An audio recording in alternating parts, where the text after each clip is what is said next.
So I wanted to break down my latest short film called Therapy, especially from a solo filmmaker's perspective. Now, like anything else, we want to get the gear out of the way, and this is what I used. So I have a Sony ZV-E10 along with a 24-70 Sigma lens that I have from Canon. So I use this adapter from Vio that is a EF mount to an E mount, so I can connect it to my camera. And it is manual focus because the lens is just old enough to where it doesn't work or connect with the Sony's autofocus here.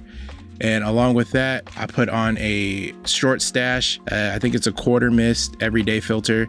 So it has a little bit of mist, a little bit of diffusion. So it's a nice soft touch that I use, especially on brighter days. And for audio, I've been using the Comica VM30. It's a wireless shotgun mic, but also it gives nice scratch audio, especially when I'm recording. Now that the gear is out of the way, the real reason why this short film even came about, I was watching one of the homies, D-Dames.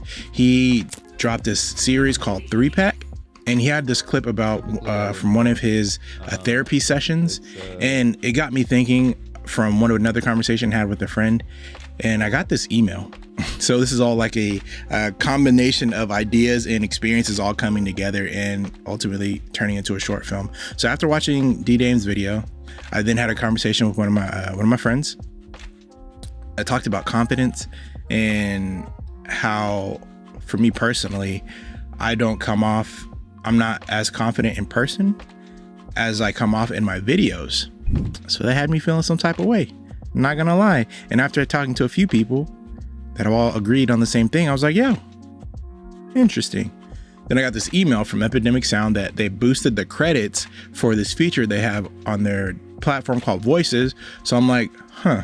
I spilled out all my guts to ChatGPT to come up with this dialogue that I used to copy and paste into Voices. And matter of fact, I'm just gonna turn around and show you. Now, after bearing my soul to ChatGPT for 45 minutes, I copy and pasted our conversation and I pasted it into Epidemic Sound Voices, and I trialed a few, and this is what I came up with. It sounds like you're navigating some really challenging feelings. Okay, so my approach for this film, I really wanted to just kind of make it a little ominous, because therapy is never, for the first time, especially for men, is kind of one of those things that it's kind of taboo. And me personally, I kind of feel a little weird about it. Granted, this is AI therapy. This is all for a bit. Like, it's not necessarily an actual expression of how one can get therapy, or you don't want to discredit actual therapists who have invested time in their craft. So this is all more so just a spin-off of an idea.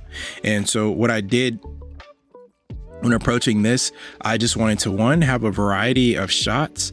So in the beginning, I wanted to feel as if a little mysterious, a little hide, a little secretive, because imagine someone expressing to their friends that they have therapy, and it might be unnerving to get, you don't know what response you're going to get back. And when I approached this film, I just wanted to make sure my shot selection kind of highlighted that. So when we scrubbed through this, like, from get a silhouette ish, it's kind of get a little mysterious there. And then with this clip, I just wanted to express I really wanted to show the fidgety feeling that comes with talking about your feelings and emotions, because me personally, that's how I feel, especially talking on the phone. Talking on the phone, I always kind of feel like I got to do random things. So that's where this kind of montagey clip comes from, where I start cutting into frames where I'm just randomly walking around, leaning up against my car, or just climbing up these random structures that are outside of the place that I live. And I really liked how the sun was casting these cool shadows, and I just thought it'd be an interesting view, just kind of switching up to distract the view with the dialogue. So the dialogue is really what's guiding this whole film, but I wanted to have visuals that kind of aided into some of the unnerving feelings, the randomness of it all. You just kind of finding ways to distract yourself from feeling how you feel. And And from there, I really like messing with the sound design with this. So I looked up different sounds for like if you have AirPods, if your headphones die, it makes that little sound, and it could cut off like when you're in the thick of a conversation, it cuts out. So I really thought that was a fun shot I wanted to mess with. And then this last shot was probably my favorite. While I was walking around, there's a structure outside that you saw where I was hanging on or walking on top of. There's this crack where they laid, and I was just walking behind it, and I just happened to peep where I can get a clear view. And so I just try to focus in on if I can find the right focus point, and then have that as my ending shot. And it just gives something visual where against a stone wall, there's a little bit of space to see, and that's all you need, a little space of life. So this is just a short breakdown, I thought. And the color grading, I use two different plugins. So I have one is called Dehancer, and another one is called Cinema Grade. So my initial color is with Cinema Grade. If I go here, that's my initial. Bring Cinema Grade over.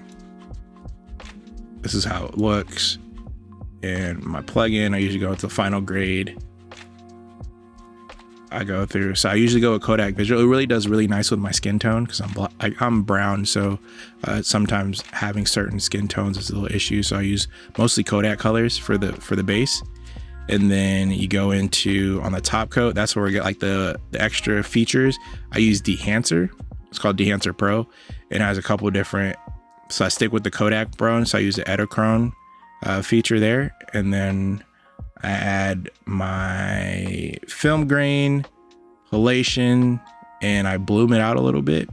And that's the basics. Add a little film damage just for the filming effect. But that's all I usually add when it comes to color grading. Pretty simple. And I just have it stacked on top of each other. But that's how I came up with this film. These are all the tools that I actually use as a solo creator. And you have to start expanding and be resourceful, because a lot of times you may not always have someone to film you, so you got to film yourself. You may not always have voice actors. You may not always have ways that you can do all these things. So by looking at different tools that are available to you, it's always good to strike while the iron's hot. And whenever you feel inspired to make something, just do it.